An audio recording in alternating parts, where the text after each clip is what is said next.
SR जी company आहे या विरोधामध्ये तक्रार दाखल करण्यासाठी हे सगळेच जण बारामती पोलीस स्टेशनमध्ये एकत्रित जमलेले आहेत।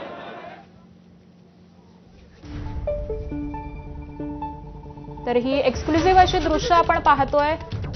रोहित पवार यांच्याकडून तक्रार दाखल केली जातेय। एबीपी माझावरती ही एक्सक्लुझिव्ह अशी दृश्य आपण पाहतोय। बारामती पोलीस स्टेशन मधली ही दृश्य आहेत। रोहित पवार दिसत आहेत, त्याचबरोबर युगेंद्र पवार असतील, यांची पोलिसांसोबत ही चर्चा सुरू आहे। आज तक्रार दाखल करण्यासाठी रोहित पवार हे बारामती पोलीस स्टेशनमध्ये आलेले आहेत आणि आतली ही आपण एक्सक्लुझिव्ह दृश्य एबीपी माझाच्या टीव्ही स्क्रीनवरती पाहतोय। पोलिसांसोबत त्यांची चर्चा सुरू आहे। रोहित पवार आहेत, त्यांच्याबरोबरच युगेंद्र पवार देखील दिसत आहेत, वकील आहेत आणि इतरही काही कार्यकर्ते, रोहित पवार यांचे वडील राजेंद्र पवार हे सगळेच जण उपस्थित आहेत। आतली ही एक्सक्लुझिव्ह अशी दृश्य बारामती पोलीस स्टेशन मधली आपण पाहतोय आणि याच संदर्भातले अपडेट देतात आमचे प्रतिनिधी जयदीप भगत। जयदीप, जवळपास 15 मिनिटं आता होऊन गेलेली आहेत, आतले अपडेट्स काय मिळतात? एक्सक्लुझिव्ह दृश्य हाती लागली आहेत। अगदी बरोबर आहे की तू सांगतेस त्या पद्धतीनं त्या ठिकाणी रोहित पवार असतील, युगेंद्र पवार असतील आणि राजेंद्र पवार आतमध्ये बसले आणि कशा पद्धतीने हा गुन्हा दाखल होऊ शकतो, कशा पद्धतीने ही आमची तक्रार आहे ते पोलिसांना समजावं। त्या ठिकाणी विभागीय पोलीस अधिकारी सुदर्शन राठोड या ठिकाणी आहेत। दोन पोलीस, बारामती शहर असेल, तालुका असेल, या ठिकाणी पोलीस स्टेशनचे PI देखील या ठिकाणी आहेत आणि त्यांची जी आहे ती चर्चा सुरू आहे। रोहित पवारांकडून जी माहिती सध्या आतमधून मिळते आहे ती अशी आहे की रोहित पवारांकडून ते तक्रार घेतील आणि या ठिकाणी जे आहे ते पुढे कायदेशीर काय कशा पद्धतीने कारवाई करता येईल ते सांगतील असं सांगितलं जाते। मात्र दुसरीकडे रोहित पवार ठाम आहेत की हा गुन्हा दाखल झाला पाहिजे। आता नेमकं या चर्चेअंती काय होतं हे पाहणं महत्त्वाचं असणार आहे। मात्र दुसरीकडे मगाशी मी सांगितल्या पद्धतीनं या ठिकाणी जो आहे रोहित पवार गुन्हा दाखल करण्यावरती ठाम आहेत, त्याच पद्धतीने या ठिकाणी कार्यकर्ते देखील ठाम आहेत की गुन्हा दाखल झाला पाहिजे। मात्र मगाशी मी ज्या पद्धतीने सांगितलं त्याच पद्धतीनं या ठिकाणी जे आहे ती ऑलरेडी अजित पवारांचा अपघाती मृत्यू असं या ठिकाणी दाखल करण्यात आलेला आहे। ही केस जी आहे ती CBI कडे वर्ग करण्यात आलेली आहे। मात्र असं जरी असलं तरी रोहित पवारांची मागणी आहे की विमान कंपनी आणि DGC वरती गुन्हा दाखल करावा।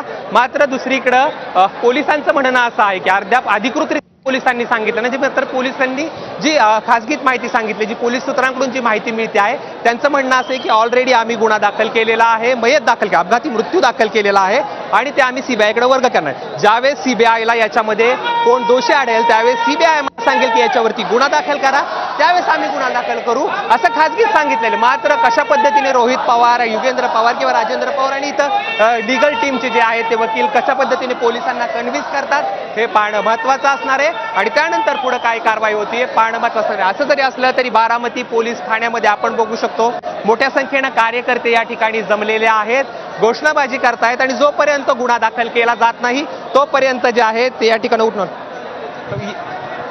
तर या ठिकाणी मागणी आहे की जोपर्यंत मागणी आहे DGCAच्या विरोधात। खरं तर DGCAच्या विरोधात गुन्हा दाखल का करावा रोहित पवार म्हणतात, तर ज्या कंपनीला या ठिकाणी जो आहे तो विमान होतं त्याचे विमानाला 5 विमानांना जो आहे तो विमान होतं त्याचे विमानाला 5 विमानांना किंवा 4 विमानांना जी आहे ती बंदी DGCAने घातली। त्यांची मागणी कालच युगेंद्र पवारांनी माध्यमांशी संवाद साधताना सांगितलं की या ठिकाणी जे आहे ते सगळे जेवढे विमान आहेत त्याच्यावरती बंदी घालावी। म्हणून या ठिकाणी रोहित पवारांची मागणी आहे की DGC वरती देखील गुन्हा दाखल करावा आणि विमान कंपनीवरती देखील गुन्हा दाखल करावा। खरं तर गेल्या काही दिवसापासून आपण सातत्यानं बघतो आहोत 10 तारखेला रोहित पवारांनी प्रेस घेतली आणि त्याच्यामध्ये विमान कशा पद्धतीनं चुकीचं, जी विमान चालवणारी कंपनी ते कशा पद्धतीनं चुकीचे विमानं चालवते, कशा पद्धतीनं या ठिकाणी जे आहे ते वेगवेगळ्या प्रकारे कशा पद्धतीने विमान कंपनी दोषी आहे हे देखील रोहित पवारांनी सांगितलं। त्यानंतर जे आहे ती DGCAनं जी विमान कंपनी आहे तिच्यावरती बंदी घातली, मात्र 4 विमानावरती बंदी घातली। त्या काल ज्यावेळेस आपण युगेंद्र पवारांची प्रतिक्रिया विचारली त्यावेळेस युगेंद्र पवारांनी सांगितलं या विमान कंपनीची अनेक विमानं आहेत, ती खरं तर सगळीच विमानाला उड्डाणाला परवानगी नाकारली पाहिजे, म्हणून याच्यामध्ये DGCA दोषी आहे असं रोहित पवारांचं म्हणणं आहे। आणि रोहित पवार जे म्हणतात की म्हणून DGCA वरती गुन्हा दाखल झाला पाहिजे, तर विमान कंपनीवर गुन्हा दाखल झाला पाहिजे पाडा जो आहे तो गेल्या काही दिवसापासून सातत्यानं रोहित पवारचा आहे तो वाचून दाखवताना आपल्याला पाहायला मिळतात आणि आतमध्ये उपविभागीय पोलीस अधिकारी यांच्यासह रोहित पवारांची चर्चा सुरू आहे। रोहित पवारांसोबत युगेंद्र पवार आहेत, राजेंद्र पवार आहेत, लीगल टीमचे लोक आहेत आणि कार्यकर्ते या ठिकाणी जमलेले आहेत। मोठ्या प्रमाणात घोषणाबाजी सुरू आहे। नेमकी पोलीस काय भूमिका घेतात हे पाहणं महत्त्वाचं असणार आहे।